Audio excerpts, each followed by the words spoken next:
Bonjour tout le monde, c'est moi Sylvie, votre coach en amour, votre love coach. Donc aujourd'hui, on va aborder un sujet qui est combien de temps ça prend pour se remettre d'une rupture amoureuse. Mais avant de commencer, n'oubliez pas de mettre un petit pouce bleu si vous aimez ce que vous voyez. Et puis assurez-vous en tout cas de vous abonner à la chaîne pour ne rien manquer des prochaines vidéos. Donc allons-y. Alors, se remettre en tout cas d'une rupture amoureuse, eh bien c'est une étape inévitable dans la vie, en tout cas de beaucoup d'entre nous. Et chaque personne, je dirais, réagit différemment face à cette situation. Donc il n'y a pas de durée universelle pour guérir son cœur blessé, mais en tout cas ça dépend de beaucoup de facteurs.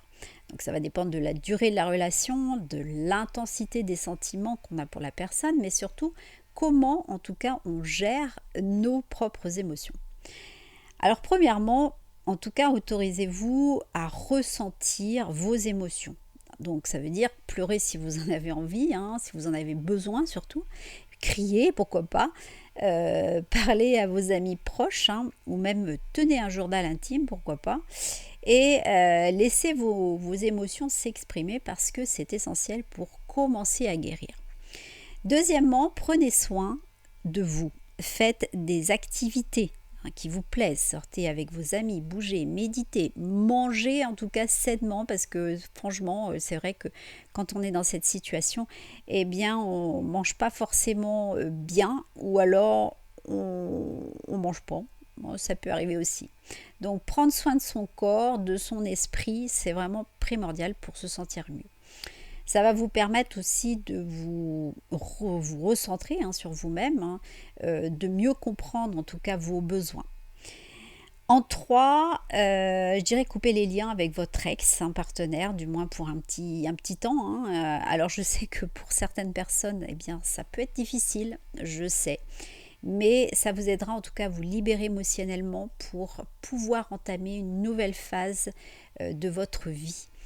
Ne vous inquiétez pas si en tout cas vous vous sentez triste ou coupable de prendre cette décision, c'est tout à fait normal. Et je dirais en tout cas que en 4, donnez-vous du temps. D'accord. Bon, il n'y a pas de formule magique, chacun a besoin de son propre cheminement pour se reconstruire, donc soyez patient avec vous-même. Et puis, ayez confiance que vous allez vous en sortir. Alors ça peut prendre des semaines, des mois, voire peut-être plus, mais c'est tout à fait normal. En 5, je voudrais parler de la courbe du deuil parce que se remettre d'une rupture amoureuse, eh bien, ça suit généralement une courbe qui est similaire à celle d'un deuil. Donc, au début, on est sous le choc, on est dans le déni, où vous avez du mal en tout cas à accepter que la relation soit terminée.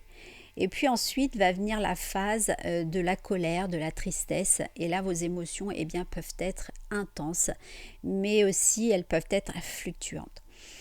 En 6, vous arriverez à une étape d'acceptation et de reconstruction. Donc, vous allez commencer à voir les choses sous un nouvel angle et puis vous allez envisager un avenir donc sans votre ex-partenaire. Mais ça ne signifie pas que tout sera parfait. Vous vous sentirez en tout cas beaucoup plus fort et surtout prêt à avancer. Septièmement, pendant cette période, n'hésitez pas en tout cas à vous entourer de personnes qui vous soutiennent. Parlez à vos amis, à votre famille, ou même chercher peut-être le soutien d'un professionnel, si vous en ressentez en tout cas le besoin.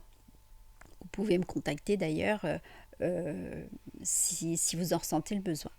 Parce que en tout cas, ça peut faire une grande différence dans votre processus de guérison. Et puis, huitièmement, ne vous précipitez pas, fallait que je fasse un bug, sur une nouvelle relation pour remplir un vide émotionnel. Prenez le temps de guérir complètement avant de vous engager dans une nouvelle histoire d'amour. Ça vous évitera en tout cas de reconstruire les mêmes schémas. Et puis, ça vous permettra aussi de vous ouvrir à une connexion qui sera en tout cas beaucoup plus saine. Donc voilà, J'espère en tout cas que ces idées vous seront utiles. Rappelez-vous, il n'y a pas de date d'expiration sur ce processus de guérison. Donc, mettez-vous en tout cas en priorité, prenez soin de vous et je suis sûre qu'en tout cas, c'est même certain que le temps fera son travail. N'oubliez pas de mettre un petit pouce bleu si vous avez aimé la vidéo et puis abonnez-vous à la chaîne pour ne rien rater des prochains contenus. Et si vous avez des questions ou des sujets que vous aimeriez que j'aborde, eh bien laissez-les dans les commentaires. En attendant, prenez soin de vous, vous méritez en tout cas tout l'amour du monde. Je vous envoie plein d'ondes positives et de réconfort et je vous dis à très bientôt pour une prochaine vidéo. Donc prenez soin de vous et au revoir tout le monde.